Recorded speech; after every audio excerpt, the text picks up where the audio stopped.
Assalamualaikum warahmatullahi wabarakatuh, saudara-saudari sebangsa dan setanah air dimanapun Anda berada. Saya doakan semoga kiranya Anda semua selalu dalam keadaan sehat, dimudahkan segala urusan, dipanjangkan usia dan berkah selalu.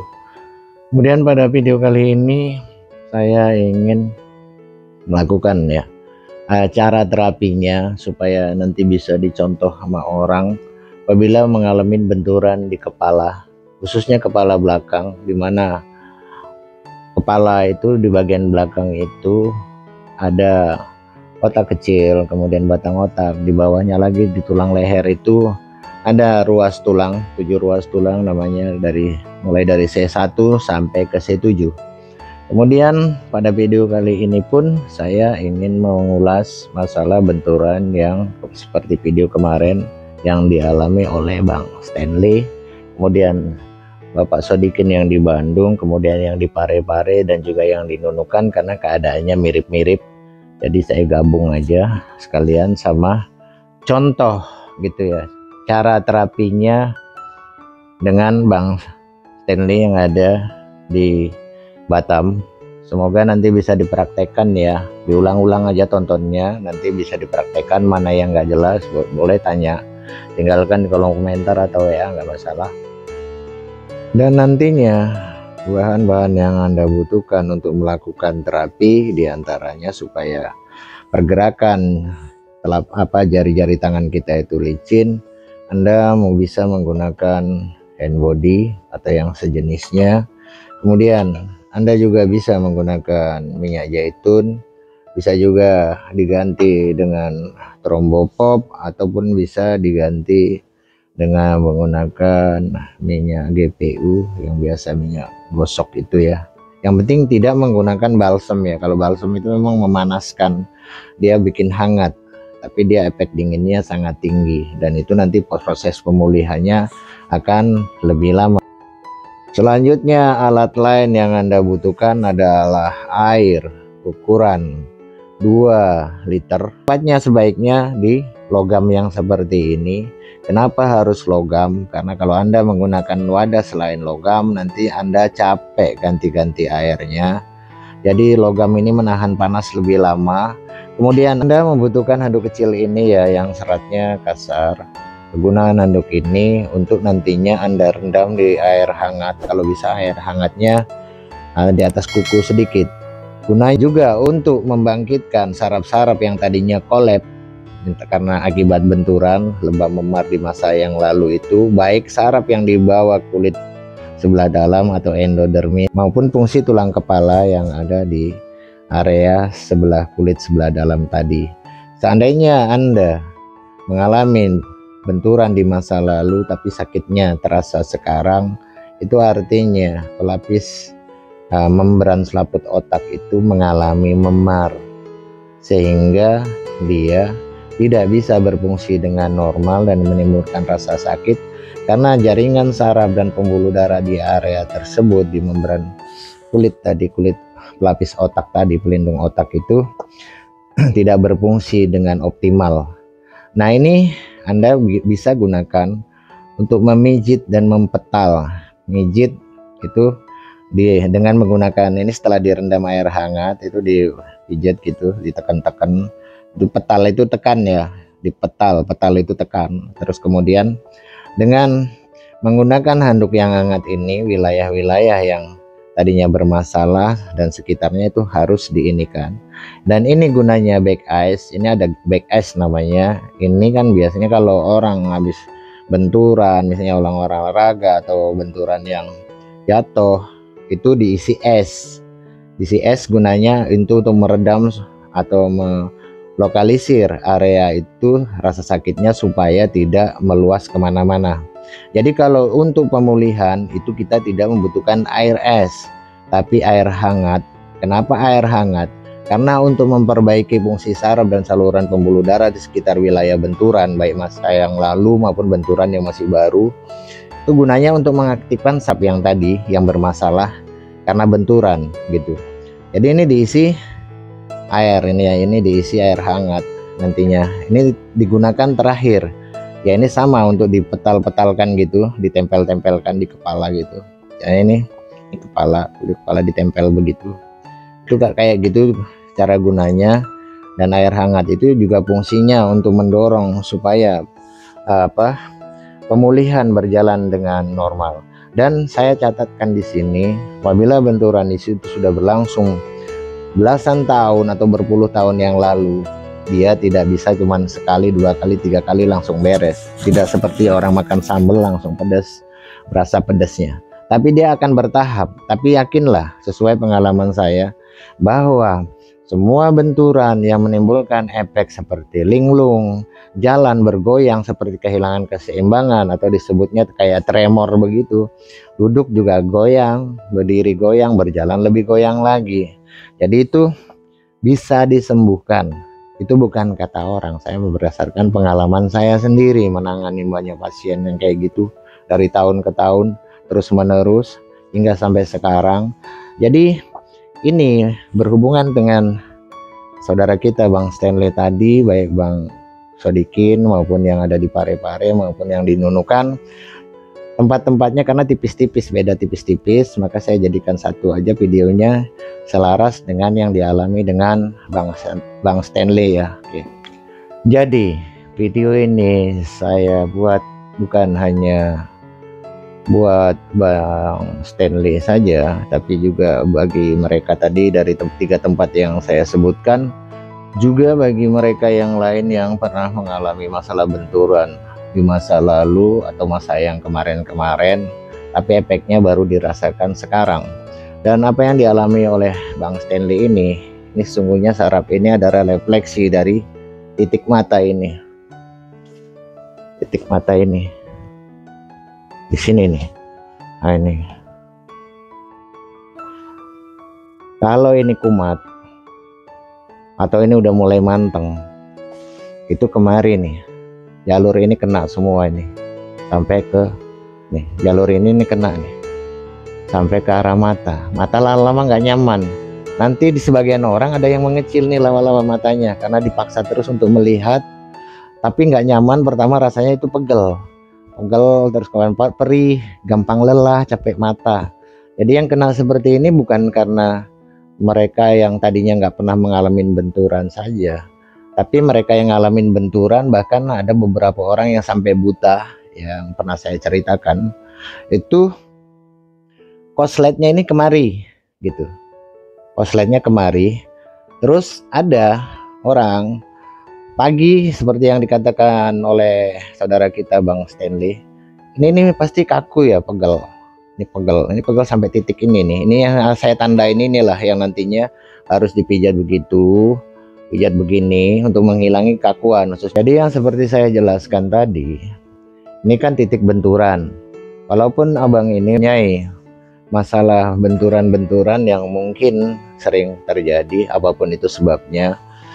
Cuman ini yang paling parah, dan saya nggak ragu untuk mengatakan bahwa memarnya itu bukan di kulit saja, tapi tulangnya pun itu memar atau lebam tulang.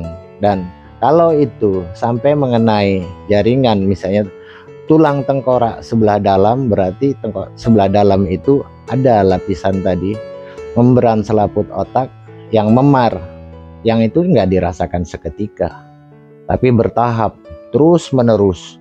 Nah inilah yang harus diurai. Nah ini diurai gitu, ditekan gitu, kompres. Nah gini. Pertama gini aja pakai tangan ya, tapi tangannya harus dikasih ini tadi, hand body sama minyak tadi supaya licin ya kan. Nah itu gitu. Nah, terus wilayah ini sekitarnya ini juga ini dipijat ya. Ini sampai kemari gitu. Ini sampai kemari. Ini kemari pijat, ini kemari. Terus di batas ini pun harus dilakukan pemijatan. Ini saya tandain. Kenapa? Karena ini batas tulang kepala sebelah bawah. Nah, ini pasti kaku. Ini sampai kemari nih dipijat. Gitu terus dipijat ya kan. Pijat lagi. Nah, wilayah ini juga harus dikendorkan gitu. Nah, dikendorin gitu. Nah, terus. Nah setelah itu wilayah sekitar sini tadi, nah ini nih Anda pijat kemari. Nah kemari. Kalau Anda misalnya ngomong itu agak terbata, gagap. Nih wilayah kelenjar liur yang saya tandain ini. Nah ini juga harus Anda pijat. Biasanya di sini agak keras dan agak gembung dia. Ini kelenjar liur ya, kelenjar liur utama. Itu dipijat sampai ke bawah. Nah gini. Pokoknya wilayah ini aja lah ya. Nah ini sampai kemari itu Anda pijat. Kalau ini sudah selesai, berapa durasi lamanya? Ini 5 menit, ini wilayah ini kita terus itu sampai kemari. Nanti sakitnya luar biasa di awal-awal pasti. Tapi kalau sudah sering, misalnya pemijatan ini nggak boleh tiap hari. Kalau yang sudah benturan lama ya seminggu 2 kali saja. Kecuali benturan itu masih baru, misalnya berapa waktu, berapa bulan, atau cuman baru setahun, yaitu mas seminggu 3 kali. Tapi kalau yang sudah lama seminggu 2 kali saja gitu. Terus kemari juga ini dipijat. Kenapa? Karena pembuluh darah di sini ini pasti tegang ke arah kepala ini. Kalau benturan di sini, ini refleksi dari penglihatan kita tadi. Nah, ini makin banyak melihat, di sini makin sakit lah, gitu. Terus kemudian jalan pun agak terhuyung, kayak ada gempa. Terus kemudian kadang-kadang kayak bingung kita. Nah, selain itu yang paling bikin jengkel bagi orang yang bersangkutan, kadang-kadang was-was, nggak ada sebab, cemas, curiga, gitu kan. Mau ngomong sesuatu sulit. Ini kalau yang di sini. Nah terus ini kayak gini nih cara mijatnya itu ya. Nah ini. Nah setelah pemijatan wilayah ini, nah ini Anda kemari. Ini nanti kalau dipegang sini sakit nih. Ini wilayah ini kalau dipegang sakit nih. Nah ini kemarinya pun sakit. Nah terus ini lanjutkan sampai ke wilayah ini ya. Nih ini selesai tadi. Kemari pun sudah ya kan. Nah terus ini kemari. Terus ini kemari, sampai ke alisnya ini, Anda pijat, gitu. Nah, gitu. Kalau Anda belum terampil memijat wilayah ini, janganlah Anda lakukan, gitu. Wilayah ini aja yang penting. Itu untuk memulihkan, karena fungsi penglihatan ini, kalau misalnya terganggu, otak sini yang paling nggak enak. Otak belakang ini, kepala jadi sakit, nggak enak, gampang lelah, ntar uring-uringan, gampang marah, gitu. Nah, tadi kalau sudah sini, sudah, ini atasnya sama dipijat gitu. Baru yang terakhir setelah Anda menggunakan hand body dan itu minyak zaitun untuk mengurai ini gitu ya, Anda bisa menggunakan ini. Nah ini back ice gitu, atau mulain dulu dengan ini, dengan inilah. Tadi kan udah dipijat pakai tangan biasa tuh. Nah gitu, baru Anda gunakan ini, nah, petal, tekan, kompres, terus wilayah ini juga sekelilingnya ini Anda kerjakan ini sampai ke bawah, gitu kan, sampai kemari, terus sampai kemari. Tekannya kalau wilayah ini agak keras, maka agak cukup kencang lah, supaya Anda bisa ngerasa dampak ininya nanti, dampak perbaikannya. Besok hari pun udah berasa lebih enak. Terus wilayah ini jangan lupa ini. Terus ini. Ini. Lah ini gitu. Ini juga. Terus wilayah ini kemari. Baru balik lagi kemari. Ini malah Anda ulangin lah ya. Ini ngulangin cara begini ini sampai 3 kali dalam satu sesi. Jumlah keseluruhan menitnya 20 atau 25 menit tuh jauh lebih baik gitu. Hasilnya lebih baik gitu. Ini kayak gini. Nah setelah Anda menggunakan ini, setelah Anda lakukan kompres pijat petal dengan tangan biasa dan juga kemudian dengan handuk, Anda boleh yang tadi saya sebutkan menggunakan ini hanya untuk melancarkan peredaran darah, menghangatkan ini. Gitu ya. Itu kayak gitu. Ini kayak gini. Terus kayak gini nih. Gitu. Cara ini kelihatannya sederhana ya. Tapi udah berapa ribu orang dari 30 tahun yang lalu yang sembuh. Bahkan yang linglung, bahkan yang autis, bahkan yang epilepsi. Itu Tuhan kasih kesembuhan. Metodenya ya seperti ini. Jadi metode pengobatan ini kalau nggak bisa ditemukan di medis, itu bisa ditemukan di pengobatan tradisional tapi harus oleh ahlinya, terutama kalau yang wilayah kepala yaitu harus ahli neurologi. Terus kemudian kalau misalnya penyakit dalam ya ahli internis, atau minimal seorang terapis yang sangat memahami sistem anatomi tubuh, jaringan tubuh, terus kemudian organ tubuh, dan yang paling terpenting itu masalah menguasai sistem jaringan saraf.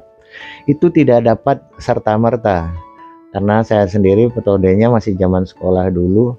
Saya belajar sama ahli bedah saraf, saya belajar sama kakek saya ahli patah tulang, nah, gitu. Kemudian saya belajar juga kepada salah satu saudara saya, itu dokter penyakit dalam. Jadi penting artinya bagi siapapun yang ingin menjadi seorang terapis atau pemijit yang terampil, dia memahami sistem anatomi. Itu paling minim, sehingga orang punya keluhan sakit apa dia paham. Ini kabel sebelah mana yang kena, saraf bagian mana yang kena. Sehingga kalau istilah saya, ibarat bengkel, saya ada yang saya kerjakan itu adalah bengkel badan, memperbaiki sistem jaringan. Pertama fungsi saraf, kelainan fungsi saraf. Jadi untuk Bang Stanley, Pak Sodikin, terus kemudian ibu yang di Parepare dan juga yang di Nunukan, ini video ini mewakilin semuanya, tapi nanti akan saya bedah lebih banyak masalah sistem saraf. Bila saraf tertentu terganggu, terus apa yang kena dan bagaimana efeknya kepada fungsi tubuh, respon tubuh gitu. Jadi untuk video ini saya cukupkan sampai di sini dulu. Semoga ini ada manfaatnya bagi Anda sekalian, dan saya doakan Anda semua dalam keadaan sehat, dimudahkan urusan oleh Tuhan Yang Maha Kuasa. Assalamualaikum warahmatullahi wabarakatuh.